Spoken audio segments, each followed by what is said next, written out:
안녕, BIA 친구들. 안녕하십니까? 오늘은 저희 초등학생들, 그리고 초등학교 그 학생 자녀를 두신 부모님들한테 좀 유익한 정보를 좀 알려드리려고 합니다. 우리 아이들 지금 영어학원에서 공부를 잘 하고 있는 건지, 선생님들이 올바르게 잘 티칭을 하고 계신 건지 많이 궁금하실 거예요. 그래서 이제 전문기관에 다 맡기셔서 이렇게 아이들 잘 보내고 계실 텐데, 우리 아이들이 일단 영어 학원에 가면 그 학원마다 뭐 다들 시스템은 좀 다르겠지만, 아이가 정말 파닉스를 제대로 하고 있는지는 점검해 보실 필요가 있습니다. 부모님들 점검해 보실 필요가 있고요.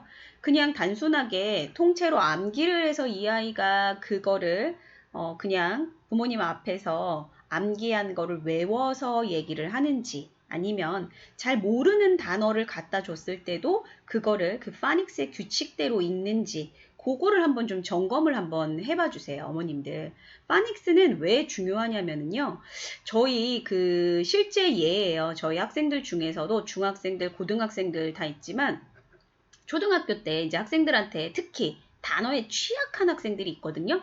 단어를 외우는데 시간이 굉장히 오래 걸리고, 단어 암기를 굉장히 힘들어하는 친구들이 있어요. 그래서 제가 이제 1대1 상담을 해보면 다들 초등학교 때 어학원도 다니고, 그리고 뭐 이제 뭐 동네 어디에서 하면 6년씩 배우고 했다고 해요. 그런데 그 아이들이 그 6년이라는 시간 동안, 초등학교 그 6년이라는 시간 동안 파닉스를 제대로 하지 않았더라고요. 파닉스를. 그래서 예를 들어서 애플이 있어요. apple 이렇게 있는데, 저희가 이거를 발음을 apple 이렇게 할 수 있다면, 두 번만 발음하면 되죠. apple. 그렇게 해서 우리는 단어를 외울 수가 있거든요. 근데 이 파닉스가 안 되는 친구들은 A, P, P, L, E 해서 A, P, P, L, E 5개를 외워야 돼요.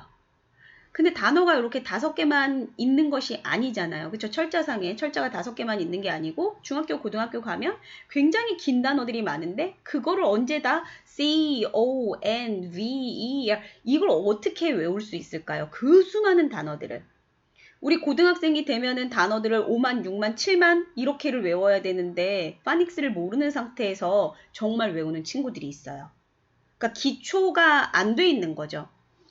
초등학교 때 열심히 6년 동안 친구 따라서 뭐 가서 뭐 하고 놀고 뭐 이제 뭐 학원을 다녔다고는 합니다. 그러면은 초등학교 때 영어 학원에서 배웠던 거 뭐가 기억에 남아? 라고 얘기하면 그냥 게임하고 맛있게 먹고 놀다 온 기억들을 갖고 있더라고요.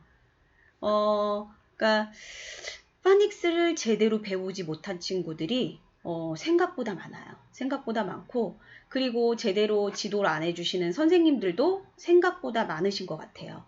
혹시 전국에 이것을 영어 강사님들 혹은 영어를 지도하시는 분들 이 영상을 보신다면 정말 내 자녀다라고 생각하시고 아이들에게 파닉스 제대로 티칭을 좀 해주셨으면 좋겠습니다. 이 파닉스가 아무것도 아닌 것 같지만, 왜냐면 초등학교 때는 어떤 결과지가 없어요. 학교에서 시험을 보는 것도 아니고 뭐 수행이 있다고는 하지만, 사실 그냥 뭐 정답이 정해져 있는 그런 수행들을 다 실시하잖아요. 그냥 딸딸 외워서 선생님 앞에서 발음하고 얘기하고, 그럼 뭐 누구나 만점 맞을 수 있는, 그렇기 때문에 제대로 된 어떤 테스트가 없어서 부모님들은 모르십니다. 학생들도 스스로 몰라요. 자기가 영어를 그렇게 잘 못하는지 몰라요. 중학교 가서도 마찬가지죠. 2학년 때부터 시험을 보지만 중2, 중3 뭐 열심히 교과서만 딸딸딸 외워도 90에서 100점은 나옵니다. 오히려 안 나오는 애들이 정말 이상할 정도로 다 나와요. 근데 고등학교 가서 그게 이제 안 통하잖아요. 단어를 무수히 많이 외워야 되고, 이 단어들이 결국 내가 풀어야 하는 독해의 가장 근본이 되고 기본이 되는 것들이거든요. 제가 어제 영상에도 말씀드렸듯이 전쟁터에 가져가야 할 총알들입니다. 총알들.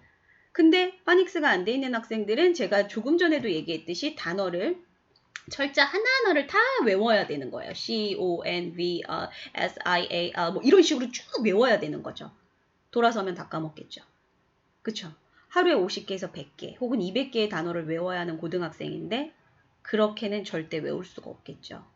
그리고 이제 우리 저랑 최근에 만난 학생들 중에서도 이제 초등학교 때 파닉스가 전혀 안 돼가지고 지금 이제 힘겨워하는 학생들이 있어요. 근데 어머님들 그런 걸 좀 아셨으면 좋겠어요. 우리 아이가 중학생인데 혹은 우리 아이가 지금 초등 고학년인데 어떻게 남 부끄럽게 파닉스를 시작하냐 이렇게 하시는 분들이 있으시거든요. 덜어는 우리 아이가 혹은 그 파닉스 하는 반에 가서 너무 위축되고 자존심 상하면 어떡해요 이렇게 얘기를 하세요. 그런 부분도 충분히 이해는 하지만 그거를 지금에 하지 않는다면 그 아이는 고등학교 가서 영포자가 될 수도 있습니다. 어쩌면 고등학교뿐만이 아니라 뭐 대학교 사회생활을 할 때도 계속 영어를 싫어하고 영어를 포기하는 사람이 될 수 있어요. 하지만 영어가 지금 얼마나 중요하신지 다 아시잖아요. 그쵸? 그래서 지금 그 잠깐 창피한 거 그런 거는 좀 무릎 쓰시고 파닉스부터 제대로 하는 게 맞지 않을까 저는 싶습니다. 파닉스 제대로 해두시면 일단 단어를 외우는 암기하는 시간도 단축되고 그리고 훨씬 더 영어를 공부하는 그 폭도 되게 넓어질 수가 있어요. 파닉스가 정말 기본 중에 기본이거든요. 그래서 우리 친구들 중에는 이제 제가 일부러 뭐 이렇게 이거 발음 뭐야? 이거 읽고 해석해봐 이런 거를 자주 시켜요.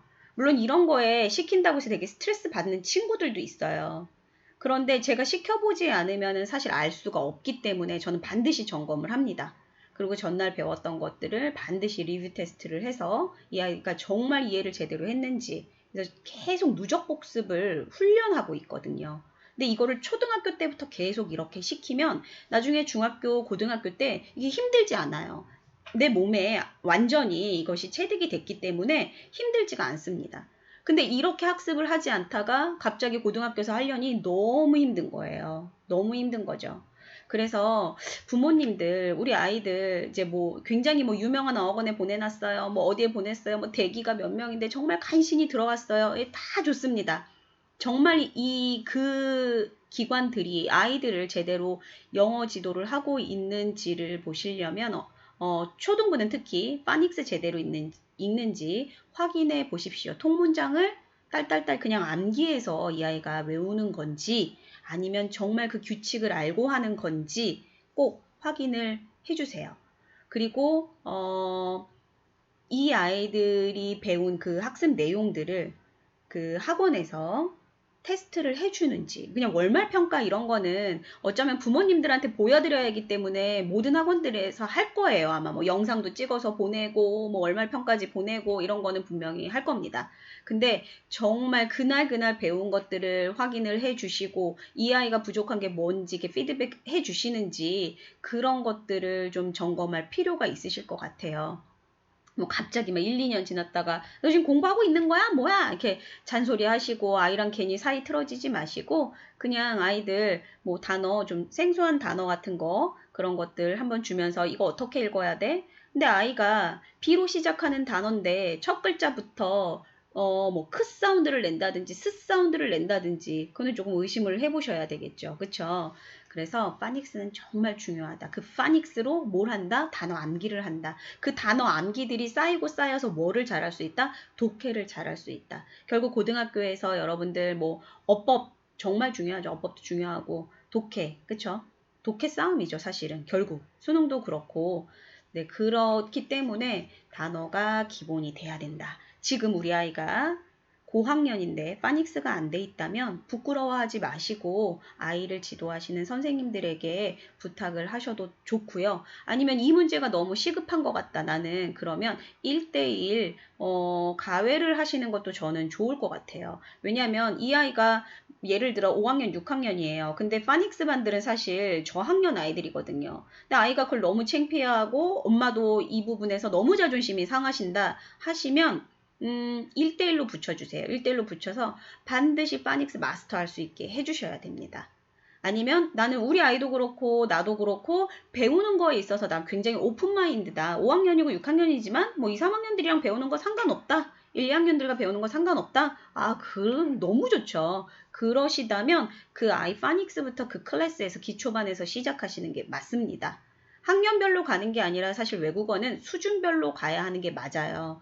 고등학생들이야 학교별 그 시험 범위가 다 달라요. 그래서 어쩔 수 없이 학년끼리, 학교끼리 묶일 수밖에 없겠지만 아직 우리 초등학생들은 부모님들 수준별로 묶이는 게 맞습니다. 수준별로 묶여야 돼요. 안 그러고 이 아이가 학년이 고학년이라는 이유로 실력이 되지도 않는데 기초가 전혀 돼 있지도 않은데 지금 초, 중, 고급까지 다 돼 있는 같은 학년 아이들과 있다면 이 아이는 영어에 흥미도 잃을 것이고 가서 시간 때우기만 하다가 오는 거예요. 그래서 요거 한번 잘 점검해 보시고 우리 아이들에게 파닉스를 제대로 알려주셨으면 좋겠습니다. 자, 오늘의 영상이 도움이 되셨을지 모르겠어요. 그래서 부모님들 요거 체크해 보시는 거 아주 중요할 것 같습니다. 그러면 제가 다음에는 더 유익한 영상으로 또 여러분들 찾아뵐게요. 안녕, 비와이.